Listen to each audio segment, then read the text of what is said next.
ithule emthetho kune ceremonial law kune memorial le kaNkuluNkulu ceremonial ile ekalokhozana ekaMose manje so la kakhuluma ngawo la uJesu yes ukhuluma ngomthetho owabhalwa uNkulunkulu ngeke akukwenzini ukuthi ugcine sewuthanda ugcina lona isabatha sekuba iidol akwenzeki kanjalo isabatha noma lingaba iidol right okay ngoba isabatha phela uNkulunkulu ukuthi aligcini so mali ngaba ukuthi abantu abakhonza Sunday worshipers ukuthi bayabatshela yini abantu ukuthi imithetho kaNkulunkulu isiwu9 manje ayisekho 10 ngoba phela mawungagcina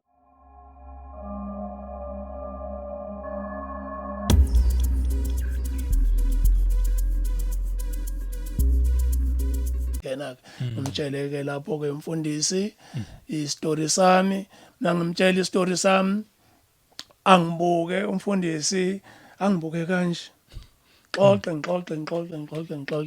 asengiqeda lapho athi ngiyakuzwa the way ukhuluma ngakhona ukuthi uthunywe uNkulunkulu nami ngeke ngathunywa la washo enye indawo ke ngiyabona indawo ezincane ke zakhona ngaleke ngeke ngizazi athi nami ngake ngathunywa lapho indaweni eso la mangifika khona ngaye enkosini ngafike ngayitshela ukuthi ngithunyiwe la ukuthi ngizothandaza wathi kuyaliwa lapho bathi ngithunye ukuthi ngizothandaza lapho kuleyo ndawo le inkosi yanqaba yathi ayivumi ukuthi buya kupha hayi ngeke avuma ukuthi ngiyothandaza wathi namhlanje kusaliwa lapho so ngabuya ke sabuya wangitshela ke nabanye ke ngakhuphuka ngilongibatshela hayi futhi ngiyabazi nje bonke labo bafundisi labo ngisebakhumbula nezibongo zabo umfundisi oyedwa nje umfundisi omama engafika ayena zange nje ayi-entertain nje indaba yami ngoba omunye wazwangibuza wathi abanye abafundisi bathini osobatsheli ngoba umtshele ngathi abanye abafundisi engibatshelile tshelwe yibo ukuthi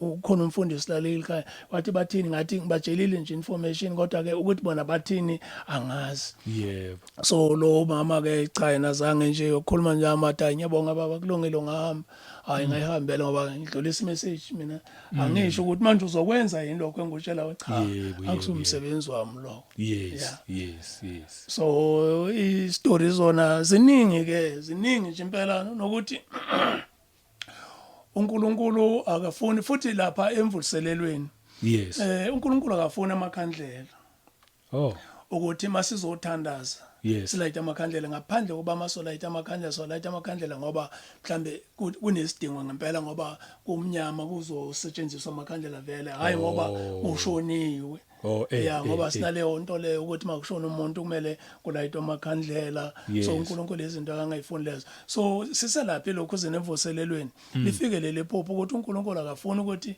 kulayitwe amakhandlela makuzothandazwa noma mhlambe uvule iBhayibheli kulayitwa amakhandlela manje ngiyacabanga ukuthi sorry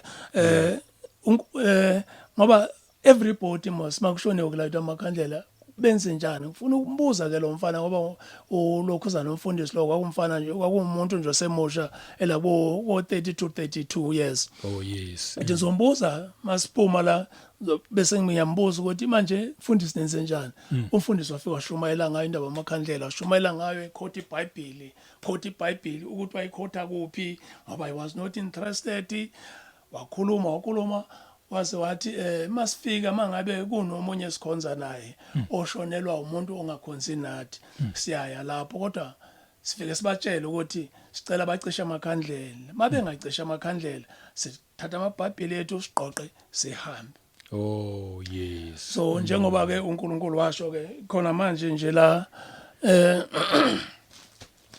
masibuka la elokhozeni eBhayibhelini phela maningi wona amalokhozana amaverse sola ngoJeremiah mhloshwa amehlo ke njengoba ngishilo kona nje amehlo ami lawa omkokoto nje la engaodile awavuma ukusebenza masingaya lapha ku neBhayibheli lami ke liyabhalwa la libhalwa ngaleso sikhathi namanje kodwa manje ngisabhala noma ngisawaphupha amachapter yabona la idate lana ila ulokhuzana Jeremiah chapter 1 verse 4 Yes. lalifundeka kanje, the Lord said to me, I chose you before I gave you life, and before you were born I selected you to be a prophet to the nations. So ngabhala la lize kabili ke leli phupho njengoba ubona Yes. lokhuzana ngey1st zika May 2011 labuya futhi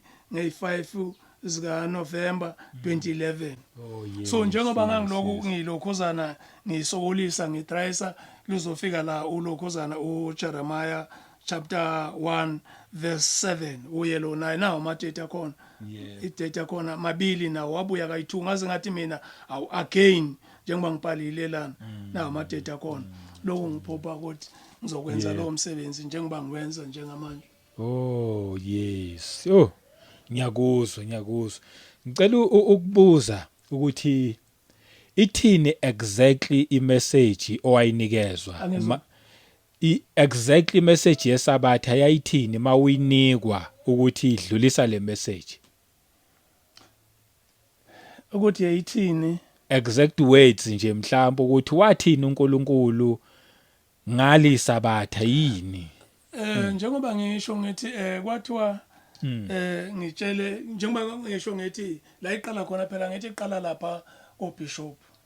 Yes. Yeah, ukuthi hamba batshele bonke Yebo.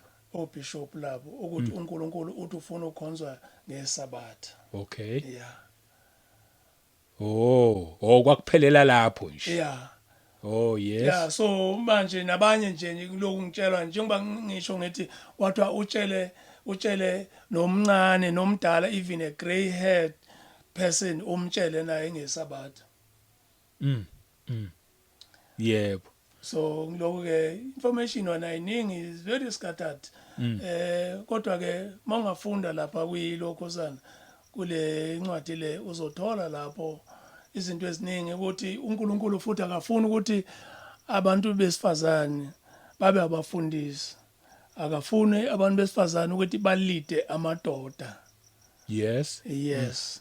Okay. So mangabe mhlambe amadoda engazuba khona enkonzweni kulelo sabatha lelo ngizosho njalo ngoba phela ngicina lona isabatha mangabe abantu besisa bengazuba khona kuleyo nkonzo leyo at least mele kushiwe noma amadoda amabili beyiwazoba khona lapho elokhuzeni enkonzweni kuningi nje nokuthi mhlambe nento efana nokuthi awulahleli isikhiya elokhuzeni makukhulekwa lapho akufuneki kuloku kuhamba kube nomuntu ohambayo ngoba sinayo le nto leyo phela ukuthi lapha enkonzweni uzoloku uhamba uNkulunkulu akayifuni lo nto leyo ufuna nje ukuthi mase senkonzweni sihlele silalela ilokhuzana intshumayelo nakho lokho namagezi gays and lesbians uNkulunkulu akawafuni nezangoma akayifuni uNkulunkulu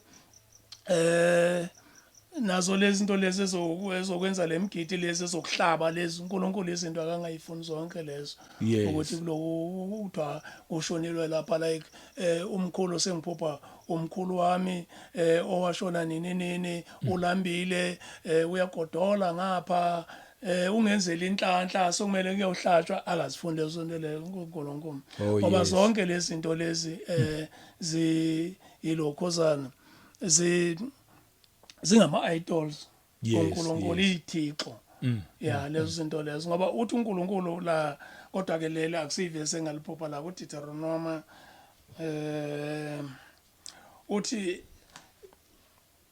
Deuteronomy chapter 4 verse 16 that you do not sin by making for yourself an idol in any form at all.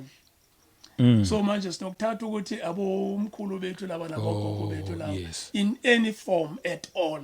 So thina ke sithatha ukuthi phela masenze labo gogo bethu laba nabomkhulu thina sicabanga ukuthi phela an idol into ephathekayo. Yes. Yeah ukuthi lento le mhlambe uyikhonzile mhlambe ngoba like kuma lokhosana ama eGibhithe kwakunezithixo laphana kwakunezithixo zemvula ezokulima ezokuvuna ezomsebenzi zonke lezo zinto eziphathekayo izibonakalayo ukuthi lesi isani nalesi ayesani so manje masithola la eBhayibhelini asitshela ukuthi nje noma yini nje Yo, ya yes. ungayikhothameli Hayi ngiyakuzwa bafowethu.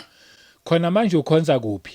angezwa Khona manje ukhonza kuphi? ya okwamanje angikhonzi mina angeke ngisho ukuthi angikhonzi ngiyakhonza ngoba ngikhona lapha ekhaya gcina ngesabatha ngikhona lapha endlini angiyi enkonzweni ngoba enkonzweni ababhiliveli kubantu abaphuphayo Oh. ya mawumuntu ophuphayo onedemon Awu. ya ngoba bake bafike nalapha ekhaya bathi bezongikhuluma nabo abadala endaba yokubuyela enkonzweni ngathi mina phela kumele nilungise ngoba bazi bakhuluma ukuthi bazongifastela bangithandazise kuphume idemoni le Awu. engenalo manje ke abakabuyi ke ngoba nonkosikazi ngiyamtshela ngathi phela mina ngifuna ukubuyela enkonzweni ngoba gcina isabatha ngiligcinela lapha endlini isabatha kuNkulunkulu uthi magcina isabatha lithatha 24 hours Okay. liqala Friday makushona ilanga akusaphekwa akusasetshenziswa ngoba bengivumela futhi nalapha enkonzweni ngathi manje kwakhomba ukuthi izinto seyishaya bona imigomo yebandla bengivumela ngibatshela ukuthi ngiphethe imessage so namhlanje bathi hayi mana lapho ngibatshela imessage ukuthi akuphekwa abomama bayeke ukupheka abaluki inwele abomama bagqoka amabruko abagqoka amaqox yabona into enjalo igqebhezana izinto ezinezileshi ukuthi ngibatshele ukuthi bangakwenze lokho so ngitheke mase ngibatshela uNkulunkulu mangithi uthi uNkulunkulu ufuna ukuthi makuthandazwa ugoqa ngamadolo ophakamisa izandla Yebo. ila yasuka khona le ndaba Oh. manje ikhona la eBhayibhelini ukuthi mawukuthandaza ugoqa ngamadolo kuphakanyiswa izandla manje bona bangayithanda ngaze ngamvakashela omunye umdala lapha enkonzweni ngithi mina into yenza ukuthi phela ningangivumeli lapha elokhuzeni enkonzweni ethi mina ngizokwenza ukuthi kungabi na order ebandleni yini into engiyishilo engekho eBhayibhelini wase wathi hayi phela abaningi abantu bayaphupha wena ubhale exactly leyo nto oyitsheliwe so sengimlande kwakhe azange ngitshele ngithi phela mina ngifuna ukubuya phela enkonzweni ngizokhonza njengoba uNkulunkulu ayingithumile ukuthi ngikhonze kanye nani Yes. so ngiligcina ke lapha ekhaya ke isabatha ngoba nonkosikazi mina ngimtshelayo ukuthi ilanga liselishonile manje amabhodo namagiza kumele switch off maseqala isabatha ngabi so abantu ke banale tendency yokuthi kumele ukuthi kudle ukudla okubandayo Yes.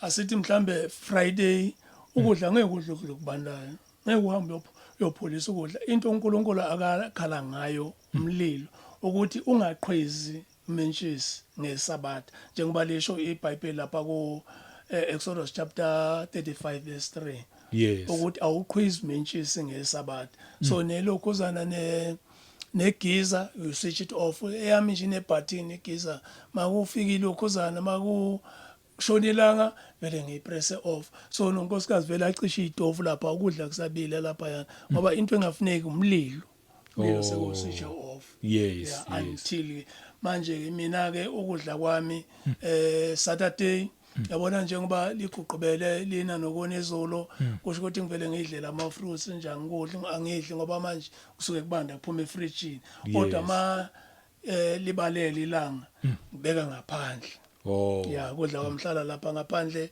kufuthunyezwe ilanga nelunch bese ngiyadla manje maliqala isabatha siyalamukela makushona ilanga vole ivesi singumndeni samukela isabatha noma mhlambe siyolamukela lenkonzweni akunankinga noma niyahlangana ngomakhelwane nahlangana namukela isabatha base liphuma lidlule isabatha salivalelisa futhi isabatha and then sungaqala ke wenze noma yini uthe liqala ngobani isikhathi makushona ilanga kuya ngendawo ohlala kuyo yabona njengoba manje unomnye baba esihlangene naye la elokhuzeni ku social media la elokhuzeni eWestern Cape so ngambuza ukuthi ilanga lishona nini amshobo kula kuJanuary ngambuza ukuthi ilanga lishona nini lapho ngakini ngoba la kithi ngaleso sikhathi belishona ngo7 wathi eintabeni wathi la kithi lishona ngo 7:25 kodwa entabeni lisuke lingashoni ngithi manje lo muntu akangizwa ngoba kumele ulibheke ubone ukuthi selisithele nalapha entabeni so kuya ngendawo ohlala kuyo so ngase ngiboza nomunye ngale eKZN manje waba ne problem ukuthi hlala liguqubela uthi hayi liyaguqubala kodwa bengifuna nje ucompare lapho mina nje ukuthi ngizicomparele ukuthi iCape Town lishona thina selishonile ngapha kithi kodwa khona omunye ngimtholile ke ngale lokhu ze neKZN uthe lishona 22/7 ngoba ngiyacabanga ukuthi nami la kithi since kule 2 weeks le ngoba lokhu liya reverse phela manje libuyele ebusika since kule 2 weeks le ngiyacabanga ukuthi mhlambe lila kubo 10 manje 10 to 7 so ingakho ke ngisho ngithi kuya ngelanga so abanye ke bathi lishona isabatha liqala ngo6 liphela ngo6 liphela liqala ngo5:30 ayihambe kanjalo kuya ngelanga endaweni okuyo bese uliqeda nini futhi makushona ilanga makushona ilanga futhi manga shuthi liqala Friday makushona ilanga bese liphela Saturday makushona ilanga futhi uvula mapha amavesi ulamkele isabatha kunamavesi awaselectayo noma yimapi nje ya mina ngazi abanye abantu mina nginawe engiwaselectayo singaya nje lapha ku Exodus chapter siqale nje lapha ku lokhosana ku Genesis chapter 2 verse 1 to 3 yes yeah lapho uNkulunkulu emva kokuba edalile waphumula sina lapha ku Exodus chapter 20 verse 8 to 11 lapho kuthiwa khona remember the Sabbath day to keep it holy maninganyana nje nalapha ku lokhosana ku Numbers chapter 15 verse 32 lapho khona indoda ayitheza ngesabatha yabulawa leyo ndoda ngoba uMoses wayengekazi kahle naye ukuthi isabatha leli ligcinwa kanjani wayesethi mbambeni leyo ndoda leni imise lapho ngobuza uNkulunkulu ngoba uMoses phela yena wayengafani nathi isebenzisa amaphupho wayekhuluma ngqo noNkulunkulu wahamba ubuza uNkulunkulu wamtshela ukuthi ayikhandwe ngamatshe leyo ndoda leyo so maningi so ngisebenzisa wona yes omunye umuntu uzobuza ukuthi why manje sekufanele sigcine isabatha because kulokhu kukhonzwa ngeSunday angazi now for how many years kulo nje kuyiSunday why manje angithi uNkulunkulu ma kunento akafuna ukuyenza abantu abatshala sithi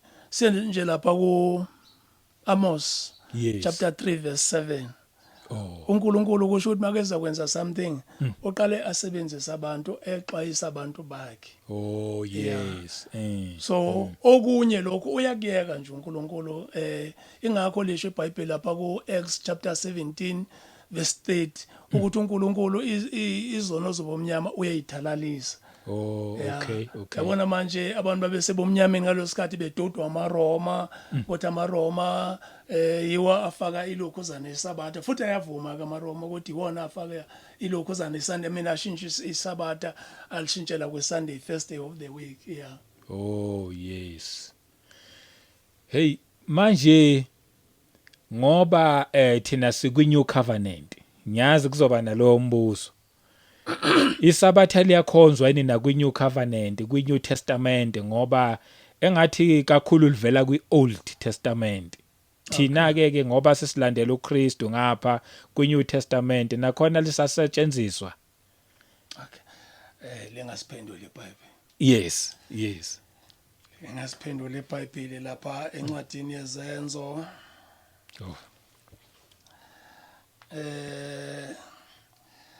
lingichaza ngoba la ikhulumela yebo encwadini yezenzo phela hey angisalifuni phela eBhayibheli manje yasohola phela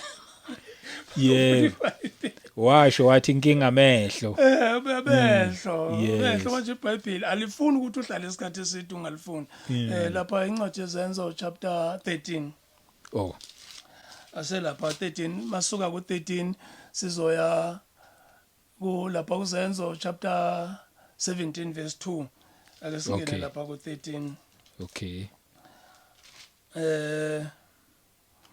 sifunde lapha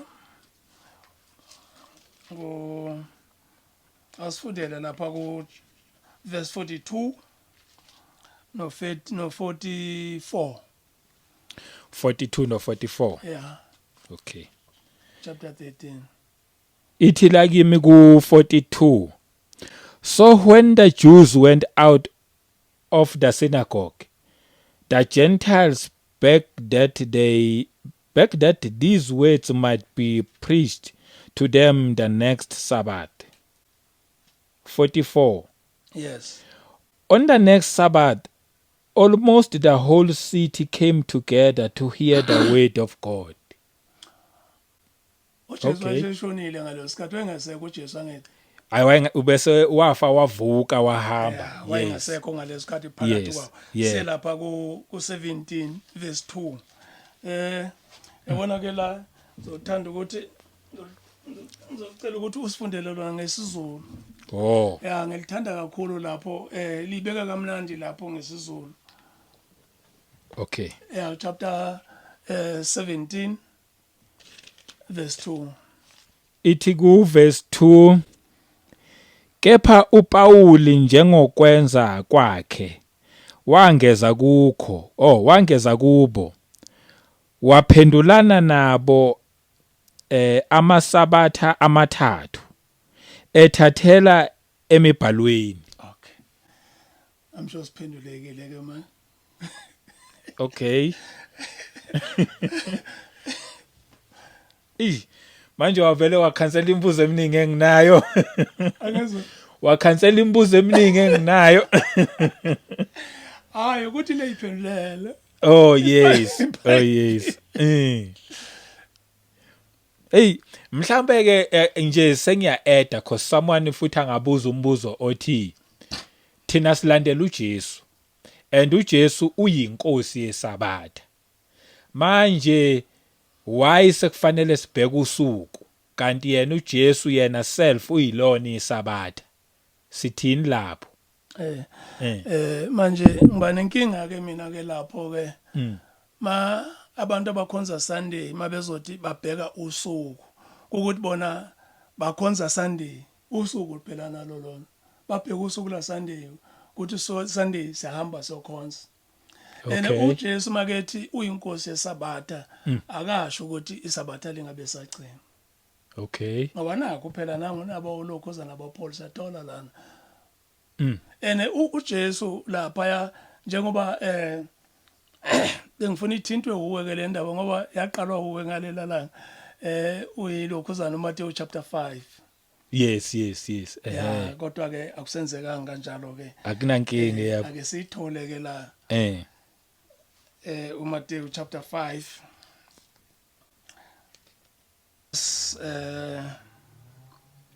17 Oh. Ngifunde ngale Zulu. bengizocela ukuthi ngiyibambe okay nawe ungayifuni Okay.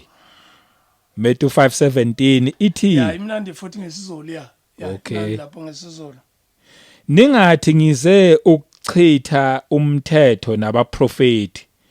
Angizange ukuchitha, ngize ukugcwalisa.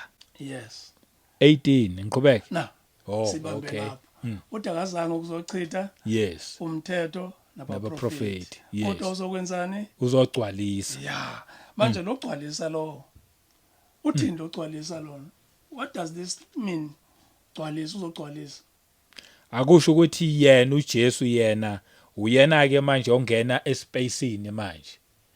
Agcwalise ngaye ngobuyena bakhe. Akuchazi lokho. okay in King James leli ne Yeah, in New King James. okay nginama version amaningi phela lapha kwa Yeah. thathe leli hlanganise la Yeah. liza sithumela lapha before sidlulela sidlula la ku 17 lizosithatha lisifake lapha ku Isaiah chapter 7 verse 14 Siqale kuIsaiah. yeah asifunde lapha soqala lapho sizobuya siye ngale kulokhozana 5 siqala lapha ku-Isaiah chapter 7. It like me, therefore, the Lord himself will give you a sign. Behold, the virgin shall conceive and bear a son, and shall call his name Emmanuel. Hayi mnandi. Lapho ke kukhulunywa ukuthi intombi engazi indoda Yes. izothola umntwana ngithi Yep. ifungisiwe kahle. Yep. Yeah. Yeah, ukuthi into sibuyela ke ngaleke manje kulokhosana kuMateyu chapter 5. I mean ku chapter 1 sorry. Okay. Chapter 1 verse ngifuna logcwalisa lo sesimbamba ke manje la. Asimbambe la esizolweni. Oh. Oh. Okay. Faka ngapha kodwa lele lami bathi li corrupt leli lingichaza ngoba liya explain manje bathi li corrupt. I why bathi li corrupt leli? Kusho ukuthi kunamanye ama verse angekho. Manje bathi li corrupt. Kunama verse angekho. Liya explain kahle kahle. Oh. Yeah, liya explain. Yini igama lalo? Amplified.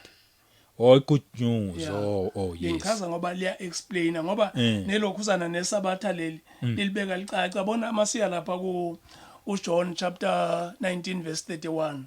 Yes. Lithi kwakuyi preparation day. It was on Friday, the preparation day. The Sabbath was dawning.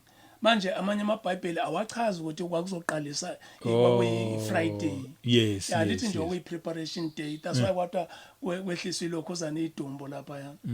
Yeah. Oh, nguzwa Yeah, kahle. ngichaza nethi lapho ukuthi liya explain lo. Yeah. Masiza ke la Matthew chapter 1. Yes. Sifunde lapha ku 22. Oh. Ngifuna sithole lo gcwalisa la. Yes. 22 and 23. Oh, 22. Yeah. Lokhu konke kwenzeka ukuba kugcwaliseke okwakukhulunywa yinkosi ngomprofeti ukuthi bheka intombi iyakukhulelwa izale indodana bayakuyiqamba igama lokuthi Emmanuel okungukuthi ngokuhunyuswa uNkulunkulu unathi. Yamthola manje ugcwalisa. Kuthi kugcwaliseke. Kugcwaliseke isiprofeto. Yes. Ngani? Ngokuzalwa kwami ngoJesu. Yes. Okay. Okay. Ukugcwaliseka kwesiprofeto ke leso. Ukugcwaliseka ke lokufezeka kwaleyo nto leyakhulunywa abaprofeti. Uma ngabe ethi angizange ukuzochitha kodwa ngizogcwalisa. Uthi ngizogcwalisa lo myalezo, le message. Ngafika ngazalwa. Manje ngoba sengizelweke le message is now fulfilled. Igcwalisekile. Yeah. It has come through. Okay. Sayithola Okay. la. Yes. Right. Siya ke manje sesiya lapha ku khona la ku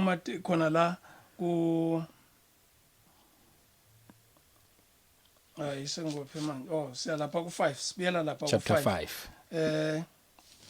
18. Oh. Ngothi umthetho akazange ngizochitha. Khuluma ngani lapho lo mthetho 10 commandments. Leyabhalwa uNkulunkulu makethi umthetho. Ngoba imithetho phela ikabila ngithi. Okay, ngicela ukukusondezela. Okay. Angifuni ungezwakali, yebo. Umthetho kabila ngithi kunomthetho kaNkulunkulu akawubhala ngomunwe wakhe. Lapha ku Exodus chapter 31 verse 18. Bese kuba umthetho owabhalwa uMose.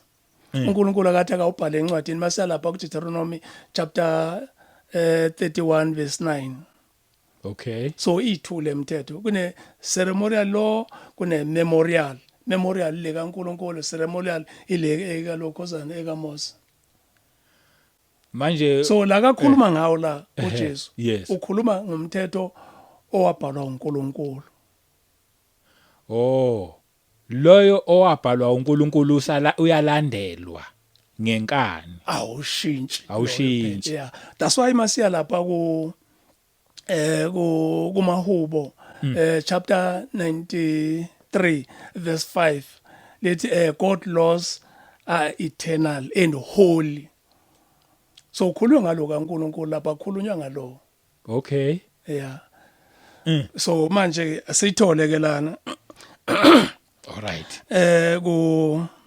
ku Matthew chapter 5 verse 18 ifunda la ifunda kanje, remember that as long as heaven and earth last, not the least point nor the smallest detail of the law will be done away with, not until the end of all things. Ukhuluma ngani? Uthi not the smallest detail of the law will be done away with. Uyo lo mthetho lo okaNkulunkulu akawubhala. Oh. So imithetho eyishumi ile i10 commandments. Yes. Iwela kwimithetho yabhalwa ngomunwe kaNkulunkulu. Iwela kwimithetho yabhalwa ngesandla sikaNkulunkulu. Yes, iyo leyabhalwa uNkulunkulu phela le. Yes. Yeah. uNkulunkulu futhi le mthetho la akavelanga waqala wawubhala. Waqala walokhuzana wakhuluma lamazwi. Ngoba iBhayibheli lithi uNkulunkulu njengoba wababizile lapha wakhuluma nabo. Wawakhuluma sekeletha nje izibhebhe ezimbili zamatshe lezi wayesekhulumile lapho. Yeah. Ethamba bafundisa ke. Okay. Yeah. So leyo ayichitheki leyo. Hayi leyo ayishintshi leyo ba. Soze yashintsha. Uma lithi izwi likaNkulunkulu umuhluleko ukugcina wodwa umthetho usuyimoshe yonke. Chapter 2 verse 9 verse 10 I mean. Yebo. Likhuluma ngayo lo. OkaNkulunkulu akawubhala yena. So manje kufanele siyigcine yonke. Njengoba enjalo uzantshontsha angeke ubulali. Okay. Uzofisa tozomuntu uzoguqela ilokhuzana ithombe. Yabona iyo ke le ihamba nalo eSabatha. iSabatha futhi nje lona lilodwa lipackage. Ngoba awenzi lokho nalokho ngeSabatha. Oyifunda lapha from verse 8 to 11. Verse 8 to 11. Yeah. Ku Exodus. Yeah. Chapter 20 lapha ku chapter 20 yeah, yes, yeah moyifunda lapha njengoba lesho lithi remember the Sabbath day to keep it holy. Bese liyachaza ke ukuthi awenzi ini nani. All right. Uthu uJesu mangabe ekhuluma encwadini kaJohn. Uthi uma ngabe nigcinele imithetho u2 nobe nigcine yonke eminye. Yeah. Ukuthi uthanda uNkulunkulu ngenhliziyo yakho yonke. Yes. Bese thowesithu umthetho. Thanda umakhelwane wakho njengalokhu uyithanda wena. Yes. Uthi mawunenze leyo yoyithuni igcine yonke. Kodwa ke isama ithatha yonke ngithi. Yes. Okusho ukuthi uma ngabe esho kanjalo kungenzeka ngingaligcini iSabatha mhlambe ngikhonze ngeSunday. Ngimthanda uNkulunkulu, ngithanda umakhelwane, ngithanda omunye umuntu. Bese kufaile le yandaba yelokhungana. Sunday Saturday ifaile leyo part leyo. Yeah. Kusho ukuthi lapho kwenziwa kanjani mhlawumbe? Angithi phela manje sizophuma lapho sesingasaligcini iSabatha kusho ukuthi khona sesiushiye emuva umthetho. Mase siya kweSunday khona umthetho sesiushile lapho. Okay. Ngoba uthi nigcine konke. Manje lo usala kanjani? Siukhipha kanjani lapha kule package? Ngama sithola lapha ku Exodus chapter 40 or 20 ngaphazami ingene yonke covenant box. Ifakwe yonke kumphongolo. Lawo matshe lawo analo umthetho okakhishwa lapho. All right. Kuthi kuyafika nje ukuthi mhlawumbe umoya kaNkulunkulu ukuthi uma ngabe kuukuthi uyamthanda uNkulunkulu ngenhliziyo yakho yonke. Yeah. Okusho ukuthi namazwi akhe futhi uzowathanda. Namazwi akhe uzowathanda. And uma ngabe uyawathanda amazwi akhe okusobala ukuthi neSabatha uligcina. Futhi ngeke ubulale. futhi ngeke webe ngoba manje vele uthanda yena namazwi akhe awathanda yogcina konke okugokwakhe. Yes. Ngina this question ethi kumuntu othi mina ngeke ngiligcine isabatha ke othi mina ngizomkhonza uNkulunkulu ngeSunday kungamenzani lokho ezihogweni? Is clear njengoba ngeke ngasho ngathi masiya lapha kulokhozana encwadini yezenzo chapter 17 verse 30 uthi insuku zokungazi ziyathalaliswa. So mase wazi qhubeka nokona masiya lapha ku encwadini uHebrews chapter 10 verse 26 lithi mawona so wazi awusayuxolelwa. Oh. Ngoba so uyazi manje so uyona nje ngamabomu uthi hayi mina leli uNkulunkulu lolusuku lolu mina cha ngizosebenzisa leli engilithandayo. Uyabona into engimangazayo futhi ke abafundisi laba angazi ukuthi abafundisi nabo bishop ngoba yibo abantu ebengikhuluma kakhulu nabo elokhu emasontweni ukuthi manje bayithatha kanjani le ndaba le ngoba abakhuluma into eyodwa. Uyabona thina abantu abagcina isabatha maningi abantu abagcina isabatha babiza ngamagama abo ke kuna ili 7 day Adventist kuna uShembe kuna umndiyise maningi khona nomngane wami bakhonza khona la eWisit isontonyana la khona nje elincanyana nje lapho nabagcina isabatha nabaligcina ngendlela yabo kodwa into abazokutshela yona bazothi basebenzisa bayithathela eBhayibhelini noma ke benza ngendlela zabo ngoba ukhona umunye wangitshela wathi bona bangena mabengene ngo7 baphuma ngo9 mabengene ngo8 baphume ngo10 yabona ke elinye isabatha so ngiyamtshela ngithi isabatha alihambi kanjani is 24 hours ngena ekuseni awusenzi lutho ngalelo langa lelo so kodwa ke nabo indlela abaligcina ngayo sengisho ukuthi sikhuluma ngazwilinye ke sisonke ukuthi isabatha ilanga lelo uNkulunkulu akalikhethe manje abantu abakhonza Sunday abafundisi abanye bathi usabatha everyday. Yes. Umuntu uhlangana naye lapha emall Sunday athi hayi namanje isabatha manje isabatha alisho kanjalo isabatha lithi awusebenzi ngesabatha awenzi lutho awuthenga awenzi lutho abanye bathi isabatha iSunday kodwa nalo leyo Sunday bathi is the 7th day bathi lelo kodwa nalo lelo langa lelo balisebenzisa ngendlela zabo ngoba kungenwe enkonzweni ngaleso sikhathi umuntu mayiphuma lapho uyahamba uyemncwabeni mayisuka lapho uyahamba uyemoli uya kuma sicwabisane ubhatala umasicwabisane bezinjalo abanye bathi omunye umfundisi wathi mina ngicabanga ukuthi mawuthanda isabatha lingaba Tuesday mawuthanda ulenze Thursday ngithi kodwa ke lokho is not according to the Bible angithi uNkulunkulu uthi masifunda lapha kuMateyu chapter 6 verse 10 uthi intando yami mayenziwe emhlabeni njengasezulwini akathi nasezulwini ngiyafisa ukuthi intando yami yenziwe uthi no la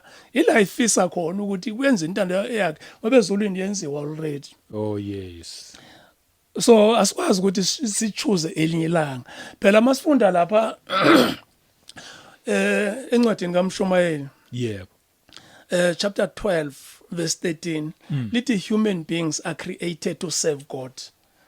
So manje mase sizochoose usuku lethu thina simservers kasini. Yes. Intando yakhe siyenza nini manje ngoba la ubhalile la ukuthi ufuna senze njani. Oh yes. Ngiyakuzwa manje kumuntu osebenzayo ke because abantu abanye basebenza ngawo ama Saturdays uyakholwa lo muntu usindisiwe but Yes. umsebenzi uyambiza uthi makangene Saturday enze njani? Kwezika uNkulunkulu izinto as compromise and you sacrifice. Omunye la waye kumsebenzi sebenza kahle nje wathi neta ngalizwe sabatha walithola futhi akekho oyi1 baningenyana nalapha elokhoseni enkonzweni bawuye kumsebenzi ngendaba yelokhozana yesabatha. Yebo. Omunye uqeda ukuthola khona manje umsebenzi after a long time so after more than 15 years Yo. for umsebenzi sacrifice ngenxa yesabatha uthi ngathi mangizwe isabatha ngabona ukuthi cha angeke ngisebenze. kunomfundisi ke lapha enkonzweni iminyaka iyashesha ke manje yabona mayingashonanga last year ngaba last year 2023 yebo uphuma le elokhuzana tabuka ePolokwane mm uthi wathi sendleleni I mean uthi wathi selokhuzene esenkonzweni esendleleni uye futhi naye le kodwa ngizofika kuyo lapho mangakhohlwanga wathi selokhuzene esebenza engase uthi wathi sengumfanyana nje wafika nje izwe ihambela lathi izwe ngifuna ube umfundisi so wakhula ke wafunda kwaqeda isikolo wahamba thola umsebenzi wasebenza ecompany la esebenza khona kwakhoma ukuthi bane backlog kwemsebenzini yebo abakhona kumele ukuthi kusetshenzwe nangomgqibelo so iboss iyazi ukuthi akafuni ukusebenza akasebenzi ngomgqibelo yayisimbiza yathi wena ngoba awufuni ukusebenza Saturday neSabatha kusasa kuyasetshenzwa ke la ngizombona lo uNkulunkulu wakho loyo ukuthi uzokusiza ngani mawungezanga ngizokuxosha yebo uthi angizange ngiphendule avele ngahamba uyazi naye ukuthi ngempela ngeke ngize mina Saturday wazihambela wazile enkonzweni hamba ufika enkonzweni wazikhonzela Monday emsebenzini nabantwana lo muntu yes nabantwana afanele ukuthi abakholise uthi Monday ngiyaya emsebenzini yafika asebenza wangibizela eofisini ndoda ngiyazi ukuthi awuzange emsebenzini ngoba wena uthi awusebenzi Saturday ngiyazi ukuthi awuzange so wathi ngishilo ndoda ukuthi mina phela ngisebenzi ngeSabatha wathi ngizoxoxa kusasa ngizombona lo uNkulunkulu wakho lo wangamxoxa nje kuba wathi ngizoxoxa Monday wathi ngizoxoxa kusasa useya postpone hayi wayihambela naye umuntu lapha ene stress ukuthi ingane zizodlana ngoba phela ma usuneyingane awusacabangeli wena kuphela ucabangela umndeni unkosikazi nabantwana so manje Tuesday uyabuyela emsebenzini uthi mangiza lapha uthi ngiyabona abantu bamile ngaphandle efemini uthi ngibheki uthi ngiyeza yini kwenze njani manje uthi mangifika babuze bathe uzwile yini athi hayi ulokhuzana ubasi wakho lo uthi uzoxoxa ushonile yo ushawe inhliziyo ebusuku uthi awushonile sithola umbiko khona manje so uNkulunkulu ke wa protect umuntu wakhe yebo wathatha lo omunye istory nakhona naso leso sasixoxa uyeke umfundisi omunye kuthiwa labantwana bebebhala elokhuzeni exam i-final exam bese ilokhuzeni mabebhala ngazathi base university ngalesikhathi kusasetshenziswa imanual ngasetshenziswa ama computer obhale ngecomputer so sabhalwa ngelokhuzana ngephepha so mabebhala lapha elokhuzeni kuthiwa isikhathi asikho bashode ngesikhathi manje bathi Saturday kumele ukuthi kuyobhalwa manje lo Msabatha yasho ukuthi manje Saturday musi Sabatha ngikwazi mina ukuyobhala ene manje ngizofeyila phela ngizobuyela manje ngenxa yelokhuzana esubject A1 hayi uthi wathi ngathi hayi angicompromise amane ngifail angiyi ngizaya enkonzweni Saturday wahamba enkonzweni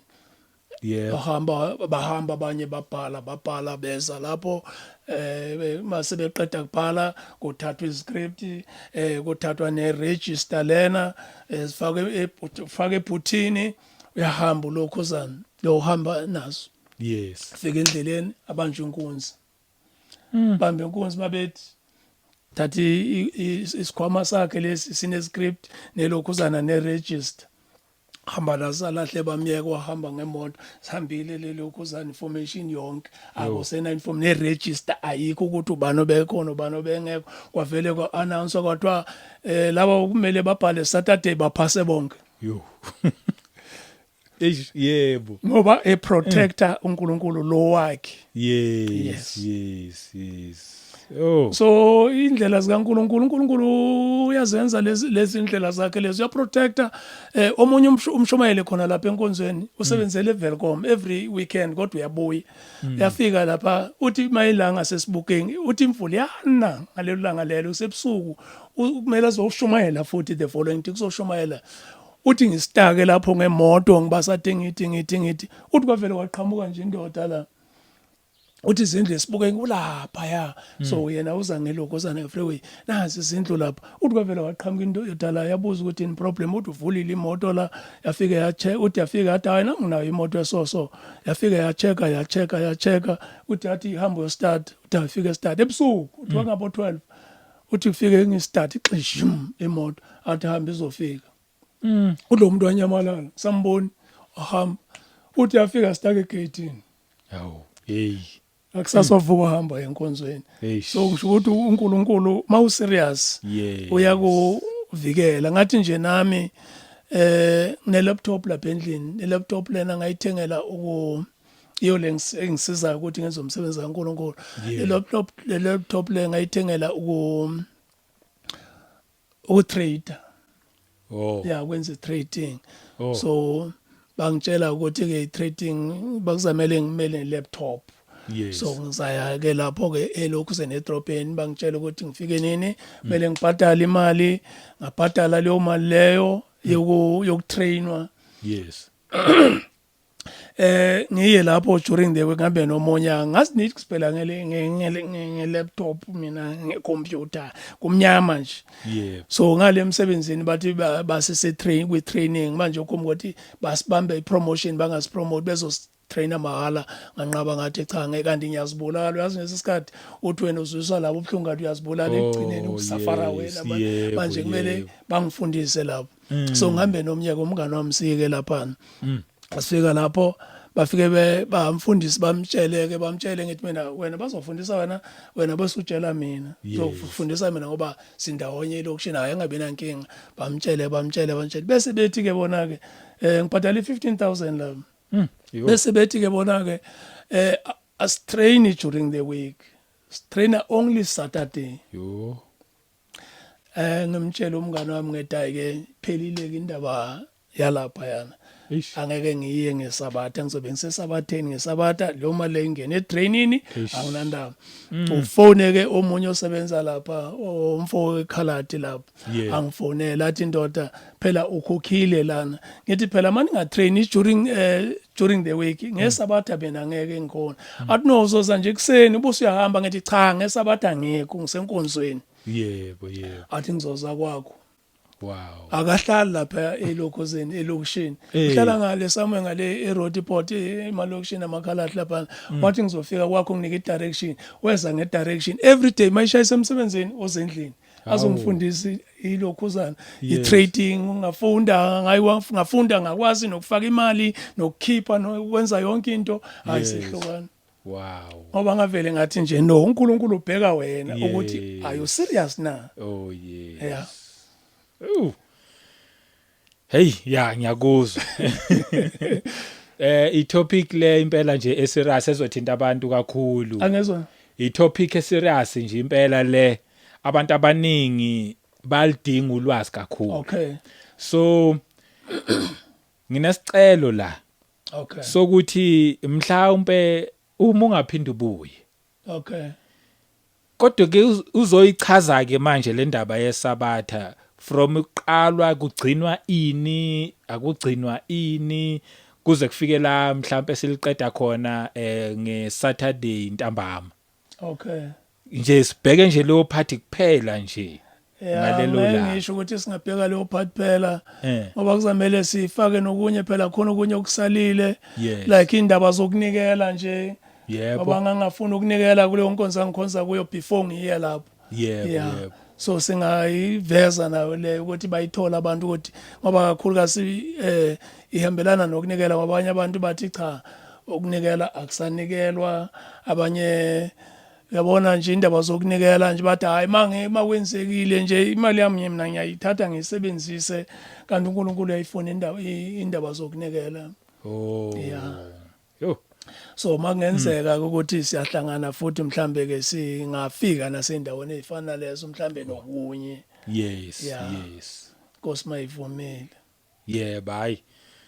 hayi kezwakala ukuthi waqala ugoloza ungafuni hayi ngafuni kodwa ekugcineni manje inhliziyo isiyavuma sewuyawenza umsebenzi siyabonga kakhulu futhi ngokhuleka yebo ngiyawujabulela futhi yes futhi angeke ungitshele ngesabatha yes hayi ukuthi ngalicini hawu lutho yebo ngeke akukwenzini ukuthi ugcine lona isabatha sekuba iidol akwenzeki kanjalo isabatha noma lingaba i-idol right okay ngoba isabatha phela uNkulunkulu ukuthi aligcini oh so malingaba yiyo kimi ngibona kuyi-idol right leyo ukuthi nangesabatha ngoba angicwabi nje nasemndenini bayazi nje ukuthi ngesabatha angekho oh yes ngoba yena umfowethu lo engithi ngathi mangimtshela ngesabatha wathi hamba utshela usisi wakho lapha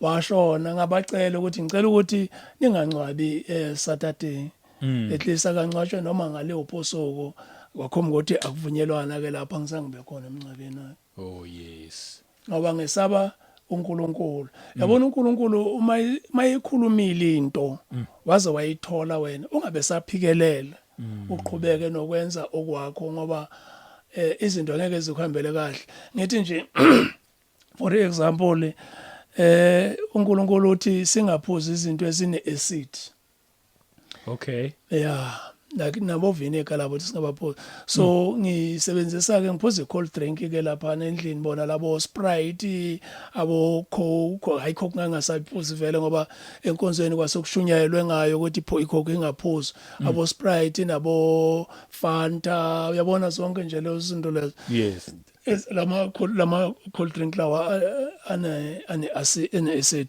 yes so la ngisebenzela khona mina ke njengomuntu ke engakhula ngine-TB mangiphuza into ebandayo uyangikhohlelisa so angiphuze eyami engene efrijini ibeka pha eceleni so la ngisebenzela khona lapha kwami e-dining room ngilibeke la ibhodlela ngaphupha kodwa ungaphuza into enesithi so kwasukusela isicheke yapha sengako ngiphuza ngiphuza ngithi hayi ngizoqedelela lesicheke lesi then ngabe angeke ngisayithenga futhi emva kwalokho ngathatha lesicheke lesimangeti umzimba wami kwaba ngasathi nje kunezinto ngiyabona angisakhumbuli ngasathi ngayikhafula ngoba uNkulunkulu mayeseshilo ungabe saqhubeka kuyenze lonto leyo sokuronge ngoba uyazi oh yes angiphindanga nje ngahlangana ngayiphuza next oh ngiyakuzwa yeah sesiyayivala okay for namhlanje uyayazi like usuke wayibona inkosi noma kaningi uyaphupha uyizwe ikhuluma kuphela no angaze ngiyibona ngangiqamba amanga angaze ngiyibone ngoba omunye lapha enkonzweni waze wangibuza wathi baboduba ubani lokutshela lezi ndaba ezingaka ngathi mina cha ngazi wathi hayi thana uNkulunkulu ngithi ngingazi ukuthi ubani vele ngithi uNkulunkulu ngathi cha ngeke ngisho kanti kuzothi ekuhambeni kwesikhathi bese ngiyatshelwa ukuthi uNkulunkulu lokutshela lezi ndaba oh yes ngoba kokunye la ngangilele ngiphupha kunomuntu ofike ngibambe ekhanda bangithi ngiyavuka ephusheni njalo mangithi ngiyavuka mangithi ngiyabheka wayeflathele ehamba lo muntu angizange ngembone oh yebo hayi kezwakala ngizwa nje amazwi nje kuphela nawo le ndoda ende eyafika egqoke ingubo emhlophe efike enyaweni ayivale ngisho icathulo lapha angizange ngiyibone ukuthi iphelela kophi le eyakhuluma nami yathi mawukhafula mhlambe mangabe uyakhohlela mawukhafula ungakhafuli nje no mele mawukhafula mhlambe uthola ukuthi kune inhlabathi elusi lapho khafule enhlabathini lapho uvale lapho or mhlambe mangabe kunje kunendawo mhlambe la uhamba khona kunandawo la ungakhafula khona thathe noma ihengeche for ilokhosana itissue khafulele kuzo athi mawufika etoilet bese olahlela lapha angizange yangitshela nje lokho angizange isho ukuthi uJesu or ubani cha uthi uJesu nanga uJesu ngikhuluma naye ngimbonile abanye abantu babone amanxeba abanye inini cha mina ngingazi ngibona oh yes kodwa into isithombe ngaboniswa isithombe seka Daniel oh yeah efakwe emabhubesini uDaniel lapho wayiboshwe izandla ngemuva eyofakwa lapha emabhubesini amabhubesi kuyathi mayeza kuye